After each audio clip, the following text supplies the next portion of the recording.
Hey guys, Pac-Man here playing Elder Scrolls Online, and today I'm going to be going over the best race slash passive for your class that you pick.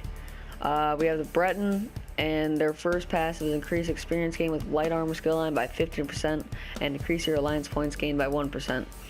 Their second passive is increase max magicka by 4%, 7%, and then 10%. Their third passive is spell resistance by 1320, increase spell resistance by 2640, and increase spell resistance by 3960. Their final passive is reduce the magicka cost of your abilities by 1%, and then 2% and 3%. For the second race we're going to be going over is Dark Elf. Is increase the experience gain with the dual wield skill line by 15%, reduce your damage taken by environmental lava by 50%. Their second passive is increase max magicka and stamina by 2%, 4%, 6%. Resist flame, increase max magicka by 1%, and your flame resistance by 693, 2%, and 1386, 3%, and 2079. And their final passive is increase your flame damage by 3%, increase your flame damage by 5%, and your frost and shock damage by 1%, and increase your flame damage by 7%, and your frost and shock by 2%. Their third we'll be going over is High Elf. Increase your experience gain with the destruction staff skill line by 15%, and increase your experience gain by 1%. The rank 1 is increase max magicka recovery by 3%, 6%, and then 9%. And then increase max magicka by 4%, 8%, and 10%. And final is increase your flame, frost, and shock damage by 2%, 3%, and 4%. Next is the Red Guard. Increase experience gain with one-handed and shield skill line by 15%. Increase your duration of eaten food by 15%. Rank 1 is increase stamina recovery by 3%, 6%, 9%. Increase max stamina by 4%, 7%, 10%. And your melee attacks restore 1% of your max magicka. This effect can only occur every 5 seconds. And then 2% and 3%. Next, we have the Nord, and theirs is increase experience gain with a two-handed skill line by 15%, increase your duration of any consumed drink by 15%, or by 15 minutes.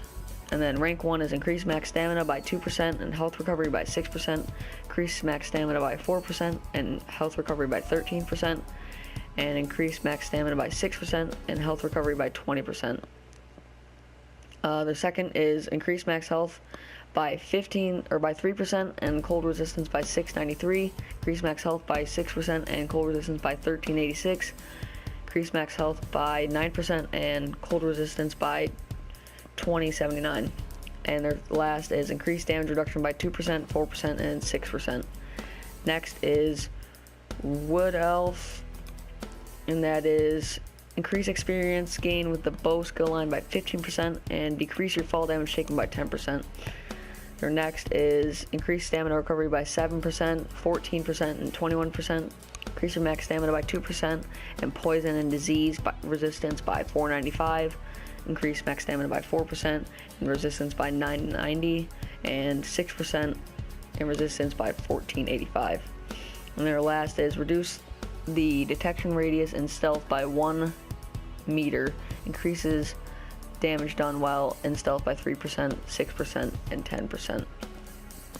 And then we have the Orc, and that is increase experience gain with heavy armor skill line by 15%, increase your crafting inspiration gain by 10%. Increase max health and max stamina by 2%, 4%, and 6%. Increase healing received by 1% and health recovery by 6%, 3% and health recovery by 13%, and increase healing received by 5% and health recovery by 20%.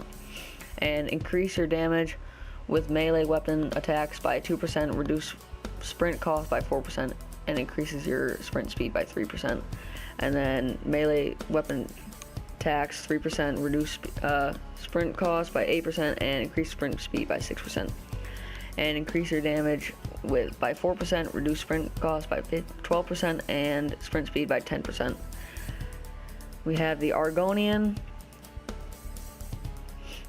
Increase experience gain with the restoration staff skill line by 15%, increase swimming speed by 50%.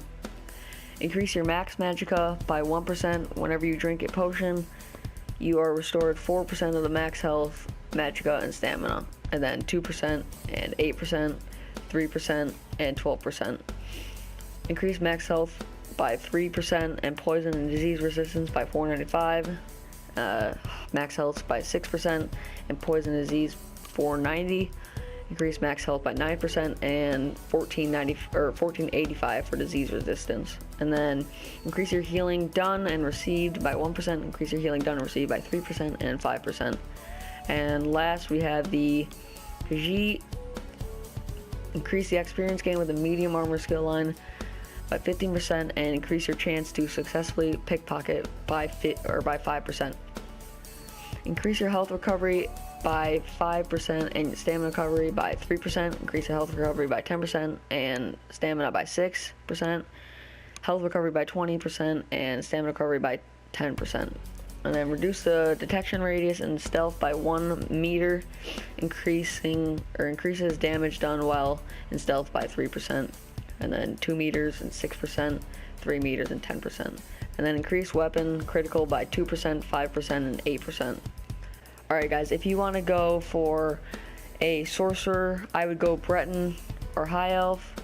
Breton has more spell resistance, and High Elf has more frost, flame, and lightning damage bonus, just a little bit more.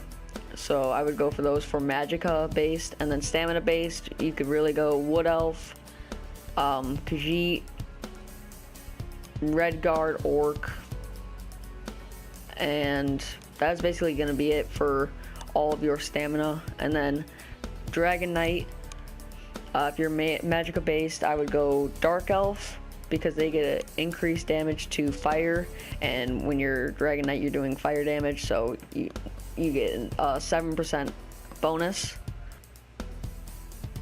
Alright guys, if you're going Nightblade class, I would be the Khajiit, because they get increased damage to weapon critical, so you'll be hitting crits a lot more and way harder damage. So I'd go stamina based for Khajiits, and if you want to go magicka based, just Breton and High Elf really are your best two choices. And last is Templar, stamina based. I went Red Guard, but you can go Wood Elf, Khajiit, Orc, Red Guard, doesn't really matter. They're all good in their own way. Just have fun with whatever you want to be. And for magicka based, Breton and High Elf, so just pick whatever one you want. That'll be it for today, guys. Thank you for watching my video. Please like and subscribe our channel. See you next time.